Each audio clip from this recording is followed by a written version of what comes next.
Welcome to the Regeneration International podcast. Welcome. Our next speaker is Winona LaDuke. Winona has dedicated her entire life to protecting Anishinaabe culture, seeds, lands, and waters.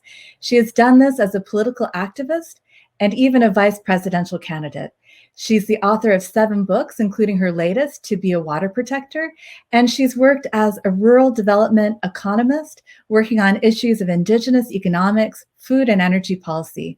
In 1989, Winona founded the White Earth Land Recovery Project as part of an effort to recover the 90% of the White Earth Indian Reservation that had been illegally stolen. During her 25-year tenure as executive director, they secured the return of 1,400 acres. In 2003, they were awarded the International Slow Food Award for Biodiversity for successfully defending the Anishinaabes' sacred wild rice from genetic engineering. So in 2016, they became founding members of the Turtle Island Slow Food Association, the first Indigenous slow food association in the world. Winona has been a farmer since the late 1990s, using traditional methods to raise corn, beans, squash, and tobacco. Now with Honor the Earth, Winona's Hemp and Heritage Farm, and the Anishinaabe Agricultural Institute, she's working to restore foodways, rematriate seeds, and make a new economy, one that is local, organic, and led by women. But this isn't getting any easier. Today, she is fighting to protect everything she has nurtured throughout her career from the Enbridge Line 3 pipeline. Welcome, Winona. Thank you, Ani. Nindoy Magadado Hello, my relatives. I'm happy to be with you. I'm here on the White Earth Reservation at Round Lake, which is the source of the Red River, and looking also towards the Mississippi River, just a little bit to the east of us. But greetings to all. I'm going to talk a little bit, and then my good colleague and brother, Frank Bibeau, is going to talk a little bit more about wild rice. So I'm happy to be with you to talk about food. Everybody's always happy to talk about food. You know, our foods are old foods, and you know, as it was explained, I spent most of my life working to restore and protect these old foods because the biodiversity and the nutrition and the spirit that's in food means something, you know, and that's what we got to protect, because these relatives have spirits. We always say we have relatives that have wings or fins and roots, paws, you know, all them. These are our relatives too. So today I was going to talk about wild rice mostly. You know, only place in the world that grows is up in our territory. Where there is wild rice, there are Anishinaabe people. Long time ago, Miwenja, these prophets came to our people and told us that we should move from where we lived in the east. You know, we lived out on the east. We were related to the Wabanakis and the Penobscots and the Mi'kmacs and Lenapes. Those are our relatives. But we, Anishinaabe, were instructed to follow a shell in the sky to the place where the food grows upon the water. And that is the wild rice. And so we did that long time ago, 7 separate resting spots, and came here to Manomen Island and here to northern Minnesota. So my reservation is all full of wild rice. That's why we live here, and including the mother lode of wild rice, which is Big Rice Lake, the northern side, but the Crow Wing, all of those areas, all of our area is wild rice territory, very sacred. And the economy up here for thousands of years, you know, we harvest the rice in the same lake for 10,000 years. And that's a wild rice economy that exists in Minnesota too. It existed historically. And you know, what happened is what you call greed. I call it Wendigo economics, the economics of a cannibal. You know, the University of Minnesota came up to study the Ojibways. The anthropologist said, you know, we're never going to colonize these people because they're too happy with their wild rice and they don't have to worry about us. You know, they could just eat rice. And plus, they just go out there and they don't have to work. They just take care of their lakes and rivers and they pray and then they go get their rice. So, you know, starting pretty early on, 1900s, University of Minnesota and anthropologists, they were just really upset that the Ojibways had such a huge commitment to our wild rice. And we would gather and you go out and harvest it with 2 sticks in a canoe, you know, 2 people. You put your prayers out and you bring it in and you parch it by a fire and you dry it, you dance on it, and grand celebrations. We just had some of them up on Manomen Island. our traditional capital. So I say this because the anthropologists were very upset that we had so much fun, and they set about trying to change that. The University of Minnesota, decided it was not good. They call it Ojibwe Mardi Gras. And they said, we're never going to colonize the Ojibways because they have such a good time and are so grateful for their harvest. Well, so University of Minnesota, the guys who brought us the Green Revolution, those guys, they started early with us. And they tried to figure out how to take the rice from us by domesticating it. Take wild, make it grow in a rice paddy. We don't call that wild rice, we call that tame rice. But the University of Minnesota they stole seeds from us, and then they worked on creating these things. And, it was the state grain in Minnesota in 1970s. And by the 1980s, wild rice was all grown in California. 75% of the wild rice grown in the country is grown in diked rice paddies in Northern California. And we don't think it tastes like a lake. It tastes like a paddy, and it shouldn't be called wild rice. It should be called paddy rice, paddy grown rice. But, so Frank and I began this battle a long time ago. I'm about to introduce Frank here. And we battled, Frank filed a lawsuit in the 1980s called Wabasee versus Anheuser-Busch. And that was a lawsuit because these paddy rice guys were trying to take our rice and sell it, add 2 Indians in a canoe on it, and it was California rice. And it was being sold as called Onamia wild rice. It was being sold by Anheuser-Busch. So Frank and Mike Swan sued them. I worked with him on that. And then we had to go and fight the genetic engineering of our wild rice in 2000 is when they announced that they had cracked the DNA sequence. And so then we had to fight the U again. 7 years we fought them on their right to genetically engineer, and there's no genetically engineered wild rice. Our people have fought a long time on this. Well, now come Enbridge. Enbridge has been in here a long time, but they, in their greed in the last stages of the fossil fuel economy, when you can pump everything in, decide to put pipelines through our territory. And so those pipelines, we got some old ones, but they've been trying to put in Line 3 for 8 years. 8 years. And this is the battle. Our people have fought them in the courts. Our people have fought them on the streets. Our people have fought them in the regulatory commissions. And now we have put our bodies on the line. 900 of us were arrested this summer, including myself, charges in 3 counties for being a water protector. And, I'm an Anishinaabe. My responsibility as a woman is to protect the water. And my responsibility is to protect the wild rice. I'm not a criminal. And so this is our story. And we need your help and support to protect our wild rice and to acknowledge the significance of native harvested wild rice and protect us and support us in our battles against the big oil companies. So I'm going to say Frank Bibeau is going to come on, and he's my colleague. We fought all these things together, and he's got a really amazing lawsuit, but he's been a really courageous man in the protection of wild rice. So thank you. And I think maybe someone's going to say something more important, but thank you for your time. This is Frank Bibeau. He is a lawyer who lives with his wife on the Leech Lake Reservation in northern Minnesota. He is continuing the traditional smoked whitefish and wild rice operations in Ball Club. Frank worked with the Native American press Ojibwe News for nearly 20 years. Then in 2000, he graduated from the William Mitchell School of Law and became an attorney to secure treaty rights of tribes and members to protect their natural resources today and for future generations. Frank represents Honor the Earth in its challenge to the Enbridge Line 3 pipeline. So welcome, Frank. It's really amazing how important wild rice is to us as the Chippewa, Anishinaabe, Ojibwe, and how many times it has sustained us and been our stronghold for not just food and nutrients and things like that, but even right now in the fight, wild rice is trying to protect us and keep us strong still. And I say that because this wild rice lawsuit that we have going on is very interesting. How it's been working out. You may have heard about it. It's called Manomen versus Department of Natural Resources. And for us, using our treaty rights, Winona talks about being a water protector. It's more than a water protector. And like she's talking about with the Manomen and all of our natural resources and everything that we have that we rely upon that's based on the water for hunt, fish, and gather.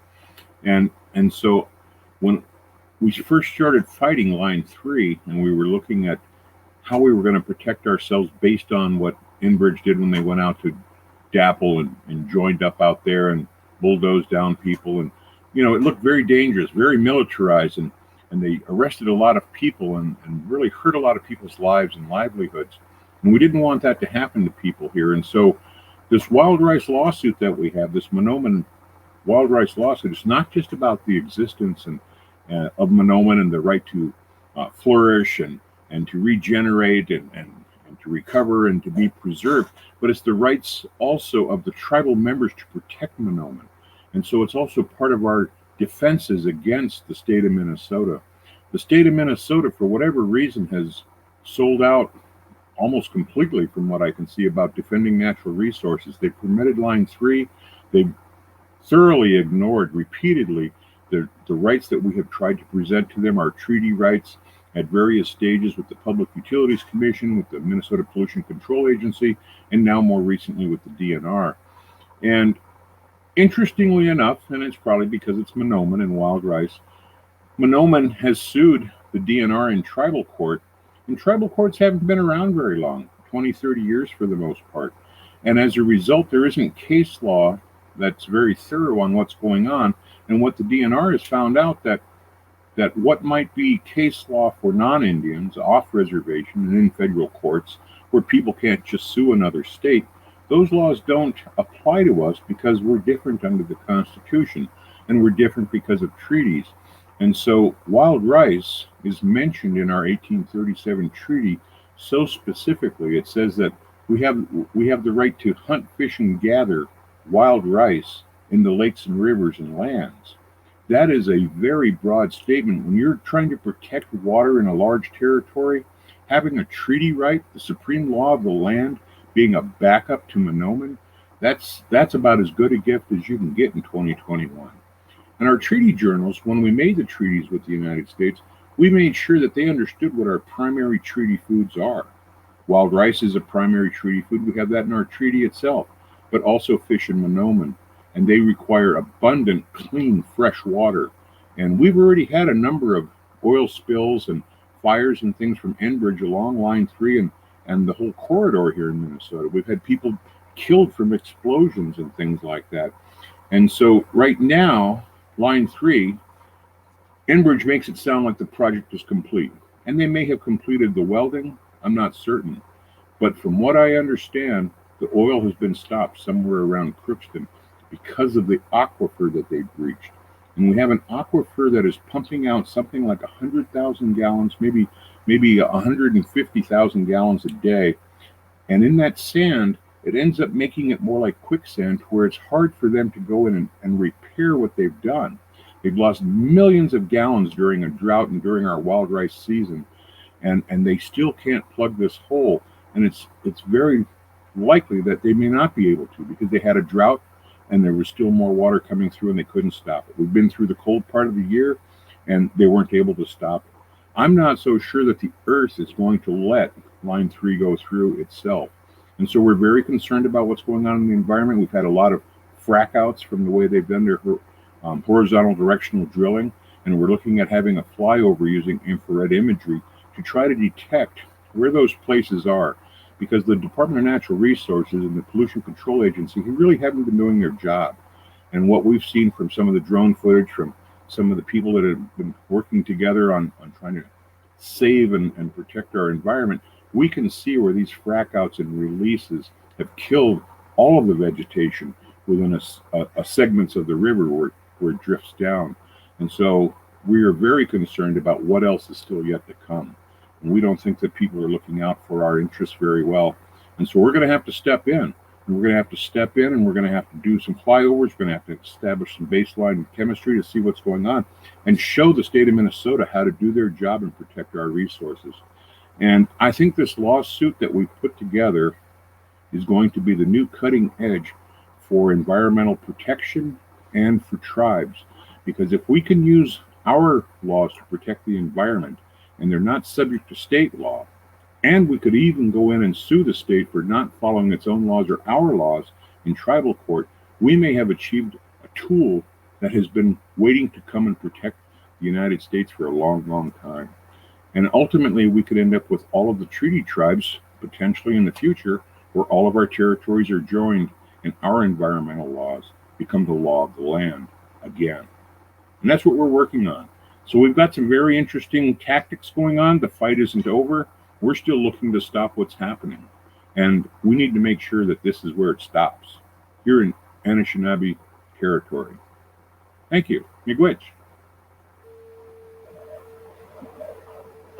Well, thank you both. I can leave the floor for you to talk, but I just wanted to ask if you wanted me to show the images that Frank shared with me. I just like what you just said at the last bit about how we could have tribal law protecting all of these lands if your land was recognized. And it was news to me how much of Minnesota, I mean, obviously all of it, but but like in the record, there was a whole lot of land that belonged to the Anishinaabe, and it has not been, these treaties have not been protected. Would it be okay if I showed that map and you told us a little bit about that? Sure. Okay. I think I want to say that our tribes have tried to work through the system, but it's called regulatory capture when multinational corporations own your regulatory system. And so they get things like 5 billion gallons of water without a hearing. Single largest allocation of water in the history of the state was given to Enbridge this year in June. Didn't even really notify us, didn't notify the tribes, just gave away 5 billion gallons of water, and it's the worst drought since the Dust Bowl.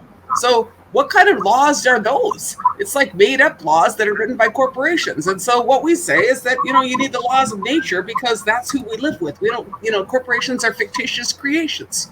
We know that there's only water that you can drink. There's not water that is made up and sold to you by Nestle's. That came from us, All right, this is our guys. This is the Thompsons.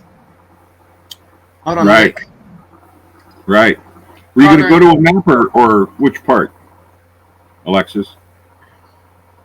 Okay, you're confusing us. You're spinning them too fast. There we go. That one. That's a good place to start there. And so when you look at this map, it's kind of it's not a fancy map or anything, but what you see first is that red boundary line. And that red boundary line was created in 1825 with a treaty with the United States, but that treaty actually involved about a dozen tribes.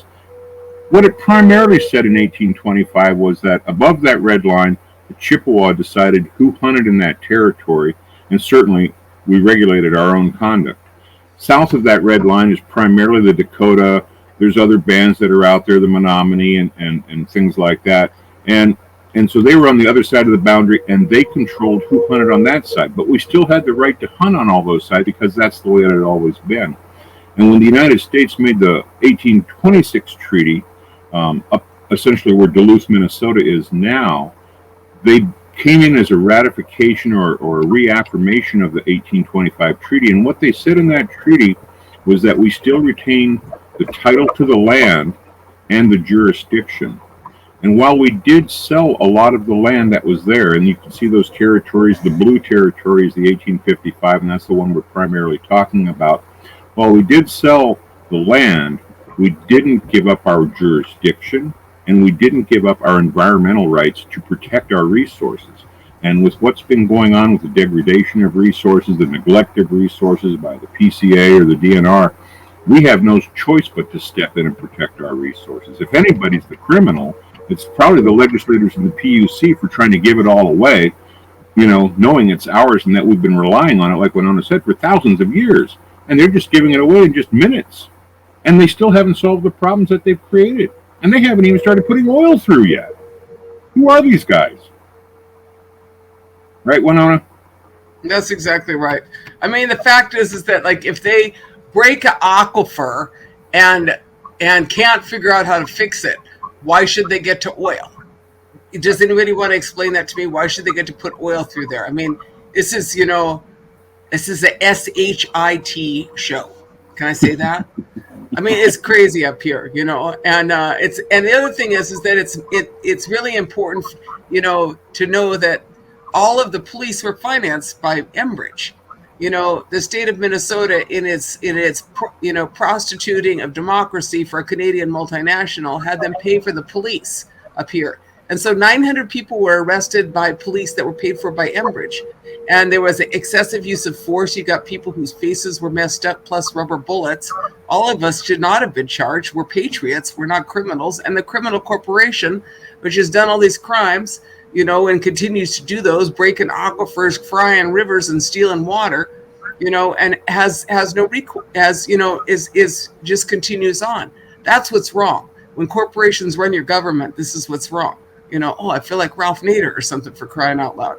But that's what we're saying. This is the same thing, and this is a Canadian multinational, and they're moving east. They're trying to get to the Straits of Mackinac, and the only treaty they want to recognize is the 1977 Pipeline Treaty that gives them the right to keep pumping oil. That's the only treaty that Canada wants to recognize. So these are significant issues on where the future is of the legal systems of this country. And what we know is that, the legal systems have failed the environment, have failed the people. And what we need is legal systems that really that are sustainable, like those in Bolivia, the rights of nature, the rights of Mother Earth, and ours, the rights of wild rice. We believe that those rights supersede the rights of multinational corporations to steal water, And that's why these cases are important, because it's about what the future is of the law, and what and how that. How that should, how that's going to roll out. And Enbridge's track record, a lot of times people don't know that name Enbridge very well. But what they do know is about the Kalamazoo oil spill. That was Enbridge. And people were, it had been a long time, and people thought that was like the largest inland oil spill in America in 2010. But we had to go through and actively make it possible for people to see that the largest oil spill in America was actually in 1991 in Grand Rapids, Minnesota. And because it preceded the internet and things like that, it wasn't just available to find. And as people started looking, they could see that wasn't the only oil catastrophe. We had another one in Cohasset in 2002. We had the Clearbrook fire up there where a couple people died, right at the plant up there where they separate, where the oil goes south to the Twin Cities or over to Superior. And then you had the Husky refinery fire. Everybody saw that on the news. And you would think that we would be trying to stop something that keeps having leaks and has a giant fire on the shoreline of Lake Superior. And, it's like yesterday's news sometimes for some of these people, and I don't know why.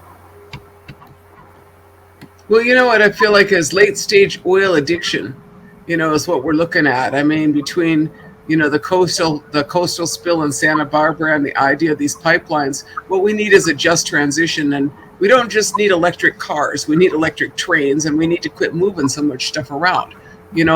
I mean, the local foods is what we need. We need to relocalize our economy and not ship shrimp from, Scotland to, grazed in Scotland, deveined in China, and sent to a Walmart near you.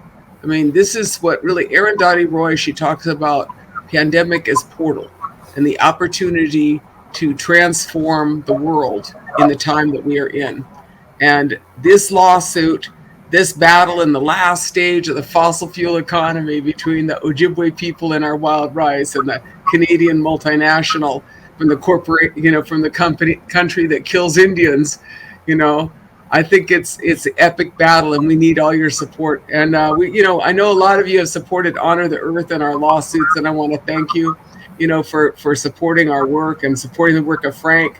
HonorEarth.org, www.honorearth.org, and you could stay, apprised of the issues as the court cases move forward, and as our, the court cases of the 900 water protectors and the rights of Manomen, and there is still not a federal court decision, and we are waiting for the federal court to decide if they want to require an environmental impact statement. But if you want to help us, call on Biden, call on Washington. Hundreds of people were arrested this week. The Indians occupied the BIA first time since the 1970s.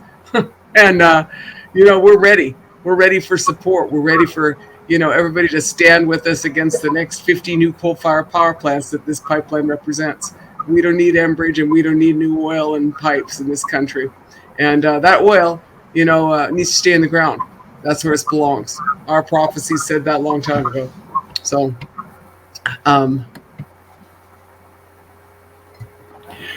I just want to say that if you don't know, we've been in this struggle for 7 or 8 years, probably 7 years with Line 3, and if you go back to Sandpiper, 8 years. It's been a long struggle. They tried to have this process so slippery that they could have permitted the pipe and the route in less than a year.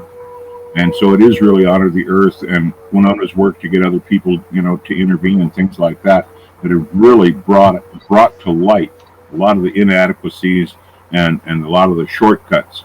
We've tried our best. We've put our Anishinaabe cumulative impact assessment together. We explained where all of our treaty rights were. The administrative law judge said, there's no good place to put it. We should do an inline trench replacement. That's what we told them. And the PUC said, thanks for telling me about treaty rights. We don't care. We're going to go where Enbridge wants to go. So what's the point of engaging if the state law and the federal laws don't protect? And that's why we've created our own tribal law. And it may very well be that this is going to be the thing that turns everything. So we appreciate your help, and we're going to stay in the fight, and we hope you will too. Thank you. Miigwech. Wonderful. The Organic Consumers Association has asked its members to donate to the wild rice lawsuit. So far, we've raised $8,000, but that's not going to be enough to fight a multinational like Enbridge. So please go to honorearth.org to donate to the wild rice lawsuit. If they can protect their wild rice and their own treaty rights, it protects all of us. So it's a fight we're all in together. And we're all in this too. I mean, I want to say you could buy our wild rice. We don't got a lot this year because the drought. It was really hard on some of the sales of wild rice or some of the purchases. We got some, but always think about supporting this local food economy, that we have. It's the only grain indigenous to North America. And, the thing is that in my life, I just seen them, like when I was little, wild rice was the thing, up north. It still is for Anishinaabe people, but it was for everybody when I was little. It was a big wild rice economy in the north. And what colonization looks like is they make it act like that doesn't exist, and all that exists is mining and big ag, And what we need is the local indigenous economy, because that's a sustainable one. And everywhere you are, that is what we need to support. That's why I was happy to visit with you all, because this is in our teachings, this is how you protect biodiversity and you restore it. And that's what we that's what our work is up in the north. We're they say that on a worldwide scale about 75% of the world's biodiversity is on the lands of indigenous people. We're about 4% of the world's population, but 75% of the world's biodiversity. We're the people in the Arctic, and we're the people in the Amazon. We're the people in the boreal forests and in the rainforests. We're the people in the bogs and the wild rice. That's us. And, in order to protect that, work with us, The fact is that we've been fighting this, like Frank said, really long time. But a lot of people didn't know about it, because, I don't know, they got ADD or because they're too busy looking at their phones or something and, trying to figure out where they should buy something cool, and in the meantime, what we need to do is take care of our water, And now we're getting more attention, I guess, to this. But, this is a question of systemic change. It's not a question of like some Indians who want to protect their wild rice. It's a question of which legal systems should we have? Systems which enable corporations to take the commons or something that belongs to the creator or belongs to the natural world and make it private? Is that the future? Is that the future legal system that we want? I'm going to say no. I'm going to say that system makes no sense. It's quite obvious that it makes no sense. I think that this is a time when we're all looking at the fossil fuels. I was just writing a little article about it today. I mean, they still got to export. We export 3.7 million gallons of oil a day. Hey, this oil's, you know what? Half this oil, 540,000 barrels a day, is going to, that's right, back to Canada, of the Enbridge oil. I was like, so we're just like, they're shoving oil down our throat to send it back to Canada. What I'm saying is it's like time to move away from the addictive habit of fossil fuels and letting dirty oil companies run our country. And you know what? It's changing. We all know that. Exxon isn't even at the top of the S&P anymore. And my old alma mater, Harvard, Jeepers, man. How long did I spend trying to get them to divest from South Africa? Really long time, with all the others struggling away. You know what? Nothing. But now they're just divesting from fossil fuels. So, when Harvard divests from fossil fuels, it's time to move on. So I'm just saying, let's do the right thing and make the next economy a local one that doesn't have crazy stuff like this and doesn't have any more Enbridge in it. But make them clean up their mess on the way out, because the way it looks now, these guys is all going to go bankrupt and leave us the mess. And I already lived through Union Carbide. I